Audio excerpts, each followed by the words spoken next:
When you wear this, your body will transform into a beauty no man has ever seen. But remember, do not take off the underwear. Before Sabrina could turn to ask the old woman what would happen if she removed it, the old woman vanished like smoke swallowed by the night. Sabrina stood there trembling, clutching the strange underwear in her hands. Her heart pounded not with excitement, but with fear. She had known suffering all her life, but magic? Magic was something told by old women near evening fires. But Sabrina's life had never been ordinary. She was born into a poor family in the quiet village of Ugbete. Everyone knew her, but never with kindness. Sabrina's body was thin like broomsticks, and her face, the villagers loved to whisper about it. See her face like God molded it in a hurry, they sneered. While other women in Ugbete had curves that danced like the rhythm of drums, Sabrina moved like a shadow carried by the wind, silent, unnoticed, unwanted. But hidden beneath all that mockery was a secret. Sabrina was born with a rare gift, a blessing she did not ask for, a blessing her mother whispered to her on her deathbed.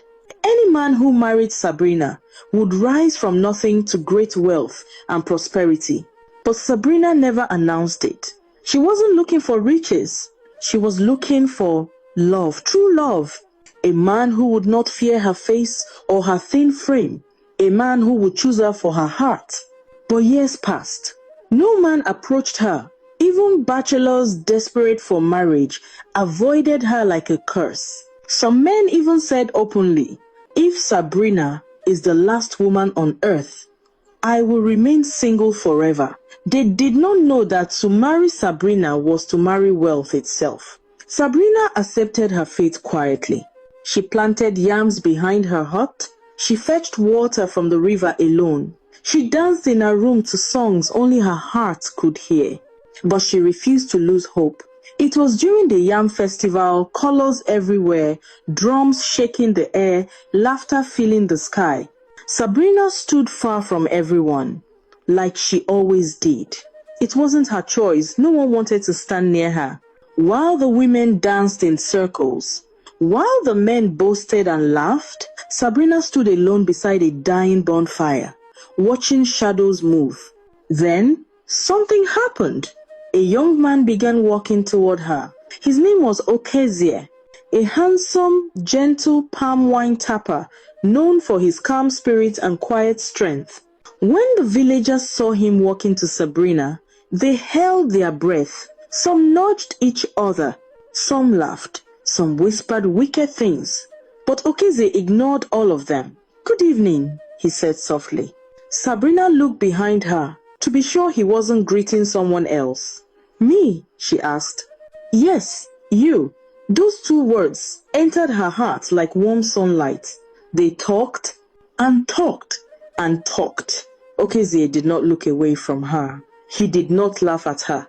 He did not shift uncomfortably. He listened. For the first time, Sabrina felt seen.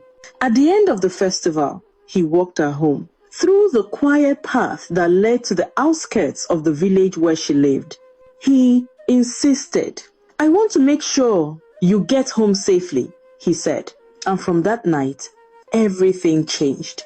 Every evening, just before dusk, Okezie would arrive carrying a small gourd of palm wine. Sabrina would bring out her carved wooden cups. They would sit outside under the orange sky, laughing, sharing stories, teasing each other. The friendship grew, the bond deepened, and slowly, gently, beautifully, love blossomed. True love, pure love, the kind Sabrina had waited her whole life for. Okezie loved her genuinely, not for beauty, not for wealth, not for what she could become. He loved her, her laughter, her quiet spirit, her strength, and Sabrina gave him the piece of her heart she had kept hidden for years. When they finally married, the villagers almost collapsed with shock. How can a man like Okezie choose Sabrina? What kind of charm did she use on him? This love cannot be ordinary. The whispers followed them everywhere. When they passed by, men shook their heads. Women hissed under their breath.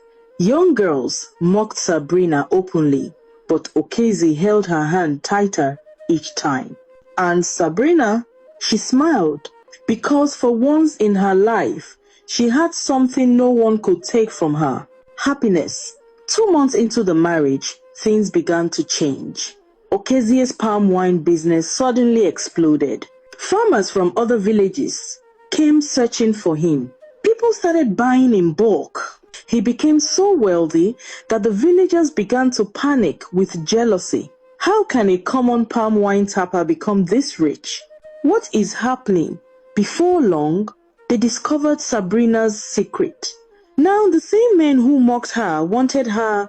The same men who refused to greet her now bowed before her. The same men who said they would rather remain single wished they could replace Okezie. But it was too late. Sabrina belonged to her true love.